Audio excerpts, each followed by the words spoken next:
Boa tarde, pessoal. Vamos para a nossa 11ª aula aqui, na disciplina de Pedagogia, Identidade e Práticas. É a segunda parte da introdução aí ao tema da pedagogia, né? Para a gente delimitar aqui qual é a identidade, né, da pedagogia. Então, a gente continua trabalhando com o livro da Maria Amélia Santoro Franco, né? Pedagogia como ciência da educação. Agora nós vamos partir um pouco mais do que a própria autora diz, né? E assim, só lembrando da aula anterior, que é uma coisa que vocês têm que guardar bem na cabeça, ao se falar de pedagogia, né, se está falando de algumas coisas importantes. Eu vou até escrever aqui para vocês não esquecerem, né? Nós estamos falando, quando se fala de pedagogia, né, nós estamos falando de um projeto que, portanto, tem intencionalidade, né? Nós estamos falando que é um projeto que tem determinados objetivos, finalidades, e que para alcançar isso tudo, lança a mão, então, de determinados meios, técnicas, enfim, e trabalha com determinados conteúdos, né? Isso a gente já falou lá na aula sobre a educação especificamente escolar, né? Isso não, então não se esqueça disso, né? A gente está sempre falando aqui quando fala, né, de pedagogia, nós estamos falando desses elementos, né? Desse projeto, né? E uma outra característica que se tem, né, quando se fala de pedagogia, é a relação teoria e prática, né? Essa é fundamental também quando você trabalha é, a identidade da pedagogia, né? Então, né, a todo momento, não só nesse momento de formação, mas na própria profissão de vocês, né? Essa relação teoria e prática, ela sempre vai estar aparecendo, né? Sempre vai aparecer. Então, vamos ver o que diz a autora aqui, ó. Ela diz, então, que, nas minhas palavras, né, interpretando a autora, que há um certo consenso, então, na área sobre o fato de que a pedagogia é considerada, então, uma ciência da educação, né? Também alguns consideram a pedagogia como a ciência e a arte da educação, ou como ciência da arte educativa, né? São várias formas de perceber. Só lembrando, quando se fala de arte, aqui no caso, né, é essa produção dos meios, né? Os meios que você tem para alcançar determinado fim, né, a que você almeja, né? Então, é nesse sentido.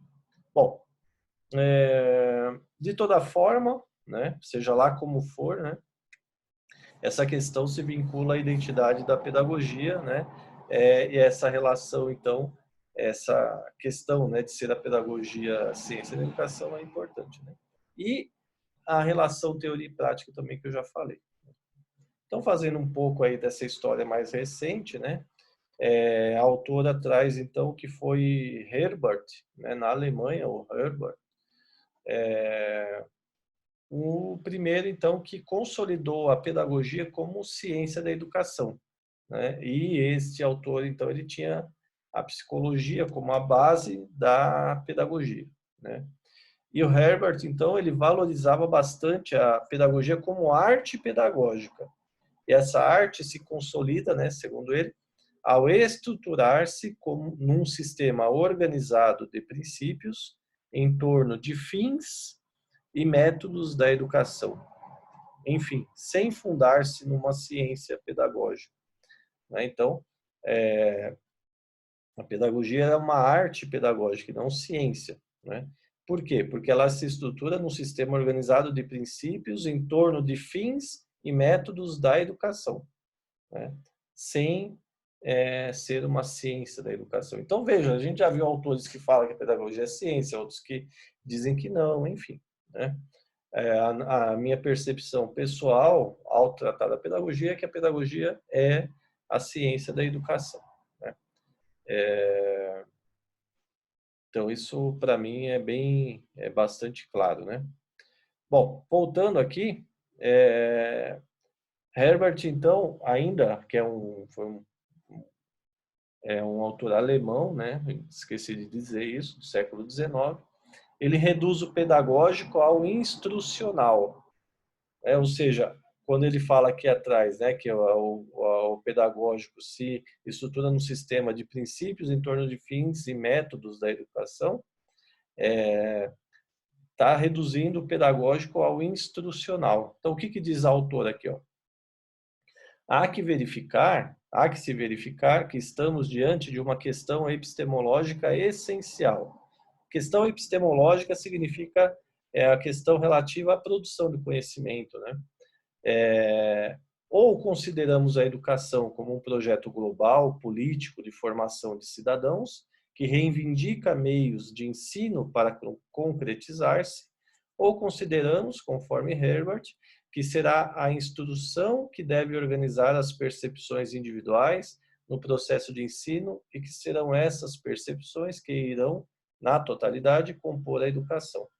Então, a educação é nada sem a instrução. Sobre isso, eu remeto lá a um dos primeiros vídeos que eu falo sobre essa diferença de instrução e educação, que eu usei o Libânio para isso. Né? Bom, então, no século XX, inicia-se a ascensão das correntes ativas. Né? A gente já trabalhou o Dewey aqui, né? O Dewey é um dos autores importantes aí, né? Dessas correntes ativas, né? Que, concomitante com as democracias, pleiteavam, então, a participação ativa das crianças na produção do conhecimento.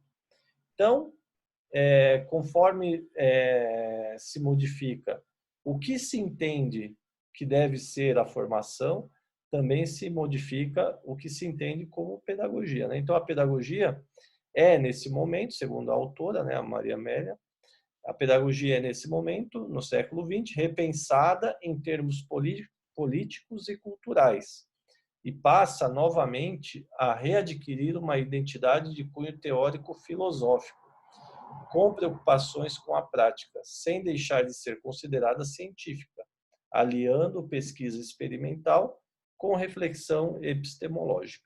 Né?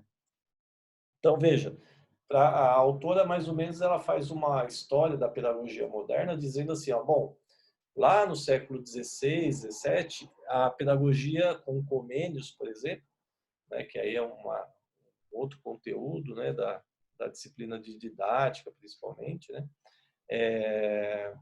O Comênios, por exemplo, que é autor da didática magna, né?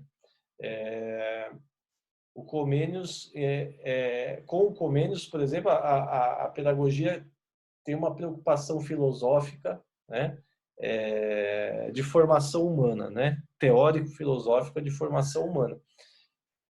No século XIX, por exemplo, com Herbert e com os positivistas, né, a pedagogia ela se transforma numa ciência positiva e, portanto, ela perde esse caráter de filosofia, esse caráter teórico-filosófico preocupado com a formação humana no sentido mais amplo, né? E no século XX ela retoma esse caráter, segundo a autora, né? Então, assim, é uma história de idas e vindas, né? Então, a pedagogia passa por um período, né, em que ela é considerada como um campo teórico, filosófico, é rebaixada, vamos dizer assim, a autora usa isso, né? Rebaixada a uma ciência positiva e volta, então, a ser uma ciência de cunho teórico-filosófico. Né? Então, o que seria essa identidade teórico-filosófica? Né? Bom, primeiro, ela continua preocupando-se com a prática, né? Ou seja, não dá para pensar pedagogia sem a prática, né? Aliando, então, a pesquisa experimental com a reflexão epistemológica, ou seja, é uma prática, né, educativa que é subsidiada por elementos das ciências, das várias ciências, né? A gente pode voltar aqui no começo e dizer que uma outra questão, né, que se alia a isso tudo é a interdisciplinaridade, né? Ou seja, a pedagogia é uma ciência interdisciplinar, né? Ou seja, ela depende de várias outras, como a psicologia, a sociologia, a antropologia, né? a neuropsicologia, enfim, a educação física, até a medicina, até a nutrição, até, enfim, né? É uma ciência que se vale de tantas outras ciências, né? Então, nesse caso, então, assim, a pedagogia, ela agrupa ela sintetiza esse agrupamento de contribuições, né, para desenvolver práticas educativas, né? Então, essa prática, ela é refletida epistemologicamente, ou seja, você constitui conhecimento a partir da prática pedagógica, né? Então, é nesse sentido, a pedagogia produz conhecimento a partir da prática, né? E pratica a partir dessas conquistas teóricas também, né? Então, é isso que é importante sempre lembrar. A pedagogia, ela atua conforme as heranças teóricas, mas também ela constitui a herança teórica, ela produz teoria na prática, né? Ou seja, você, ao praticar, né, ao realizar a prática pedagógica, você reflete sobre ela e produz conhecimento sobre ela, né? Então, a autora aqui, ela destaca, nesse caso aí do século XX, as experiências, né, como as chamadas escolas novas, com Dewey, Claparede, Ferrier, De Crowley, Montessori, né? Enfim. E alguns aspectos, né, que emergem desse movimento, né, e marcam a pedagogia até hoje são os seguintes: ó, a questão da infância e da sua peculiaridade como período pré-formador da mente e da personalidade, a atividade associada à aprendizagem e o respeito à individualidade. Ou seja, veja que são questões, por exemplo, que exigem arcabouços científicos, né? Quer dizer, eu preciso conhecer a infância, como ela se desenvolve, como as crianças aprendem, né?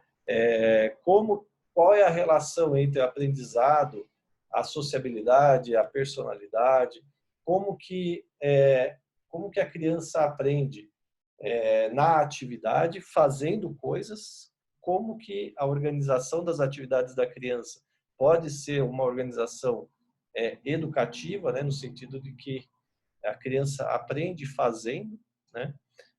Enfim, tudo isso, para se chegar a um conhecimento, é preciso que haja determinadas formas de prática, né?